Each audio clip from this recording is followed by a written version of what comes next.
Of course, on a bike, a helmet is a must, but on the field this weekend, it's all about speed, strategy, and no pads required, as the Fiesta Sports Foundation is making history right here in the Valley.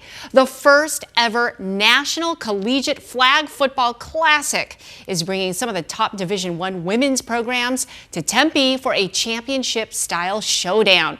We are talking 8 powerhouse schools, including ASU and GCU, will hit the field.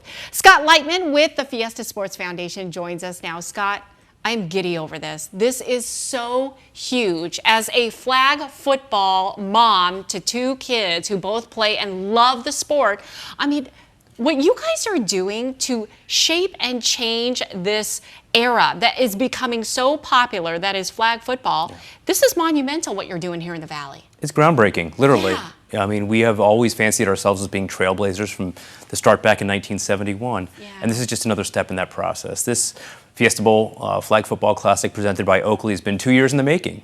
We knew that far in advance that we were ready to take the next step.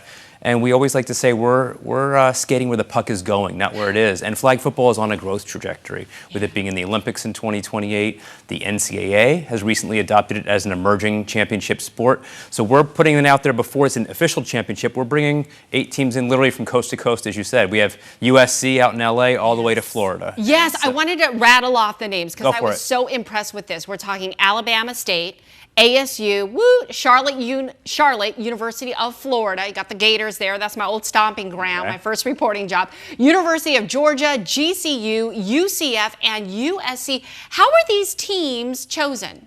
Well, it's not easy. There are over 60 Division I schools playing right now at the club or varsity level. I want to take one step back real quick. This competition is the first one of its kind where it's only Division I institutions. So there are teams playing at Division I, Division II, Division III, NAIA. The major college football is at our core. So we wanted to create a women's flag football tournament at the highest level of schools. So we scoured from coast to coast. We wanted folks from all over. So we could have taken 8 schools from the Southeast because it's more mature there, but we didn't want that. So that's why we're bringing all teams from all over the country in here, and we'll see who's best. Oh my gosh. Okay, and thank you for including the West Coast and Southwest, of course.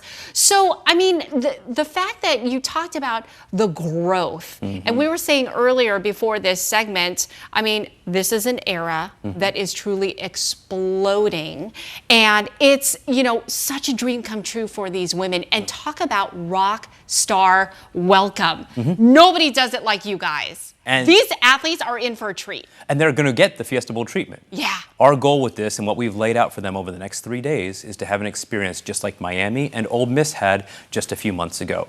So tomorrow, once they arrive, we're having a media day for 30+ media outlets here as a lead up. They'll have red carpet treatment getting into the hotel. We're picking them up from the hotel.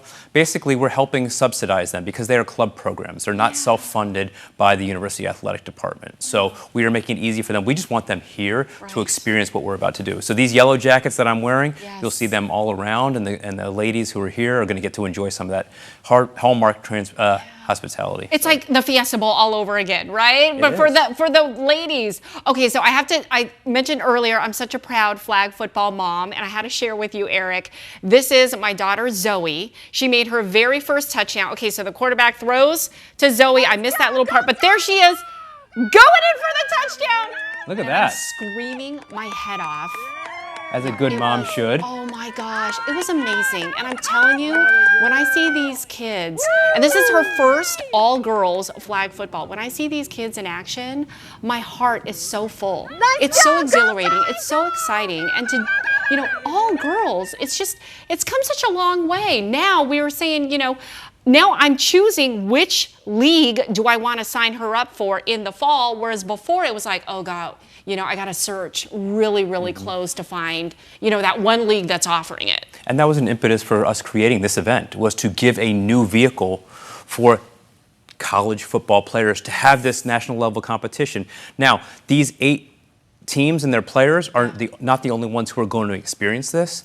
Now, 12-year-old girls like your daughter are going to aspire to see what's ahead of them and what the future may look like. And these players are not only going to be treated like rock stars by us when they're here, they're inspiring to all the fans. We have over 2,000 people who have already claimed tickets to come out to ASU on Saturday and Sunday. It's a free ticket, by the way, just for everyone. Even better. Yeah. Sign up at fiestasportsfoundation.org/flagfootball, claim your free ticket, and then come on out and enjoy the action. It's going to be fantastic. It really is. And thank you for doing this and putting this on and just being a great host. And it really, really means a lot. Not just to these women flying in from all across the country, but to the little ones as well. I can't wait to see youth flag football players coming out and members from our 8 competing teams going over and giving them high fives and taking selfies and doing autographs. That's what it's about. It's about paying it forward and paying it back. So great. I have chills just listening to you. Come on up. We're going to see you out there, right? Thank you. Thank you. Yes, yes, absolutely. So it's happening April 18th through the 19th at ASU's Tempe campus at the Fields at Dorsey. Again, for more info, just go to fiestasportsfoundation.org. Scott, always great to have you, and thank you for, again, everything that the foundation does. Well, this community means a lot to us, and we feel we owe it to the community that we're a part of. It shows. Thank you. All right, now here's Ginger with your forecast. So many folks